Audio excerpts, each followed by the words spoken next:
ലോകത്തിലുള്ള എല്ലാവരും സുനാമി എന്നുള്ള വാക്ക് അവരുടെ വൊക്കാബുലറിയിൽ വരുന്നത് പോലെ ചില സംഭവങ്ങൾ ലോകത്തിൽ നടന്നു. അങ്ങനെ സുനാമി എന്നുള്ള വാക്കിൻ്റെ അർത്ഥം അറിയാം.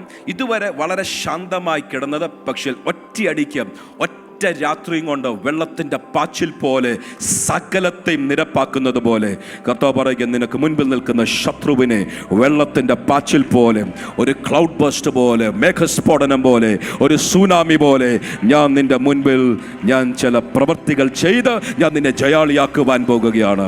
ഇന്നത് സ്വീകരിക്കുന്നവരുണ്ടെങ്കിൽ പറഞ്ഞു, അതേ കർത്താവേ, ഇത് മാനുഷികമായി ഭോഷത്വമായി തോന്നിയാലും പ്രസംഗത്തിൻ്റെ ഭോഷത്വത്താൽ ചിലതിനെ വിടുവിച്ചെടുക്കുവാൻ, വിശ്വസിക്കുന്നവരെ രക്ഷിക്കുവാൻ ദൈവത്തിന് തിരിഹിതമായി പ്രസാദമായെങ്കിൽ ഇന്ന് ഞാൻ അതിനായി ഏൽപ്പിച്ചു തരികയാണ്. എൻ്റെ ജീവിതത്തിൽ കടന്നു വരുന്ന സകല പ്രതിസന്ധികളെയും ഒറ്റ നിമിഷം കൊണ്ട് തരണം ചെയ്തെടുക്കുവാൻ ഒരു മേഘസ്ഫോടനം പോലെ, ഒരു സുനാമി പോലെ എൻ്റെ ദൈവം എന്നെ വിടുവിക്കും എന്ന് വിശ്വസിക്കുന്നവരുണ്ടെങ്കിൽ നിങ്ങളുടെ ജീവിതത്തിൽ ചിലത് നിങ്ങൾ കണ്ടിരിക്കും. വിശ്വസിക്കുന്നവരെ പ്രസംഗത്തിൻ്റെ ഭോഷത്വത്താൽ ഇന്ന് പകൽക്കാലം ദൈവം വിടുവിച്ചിരിക്കും.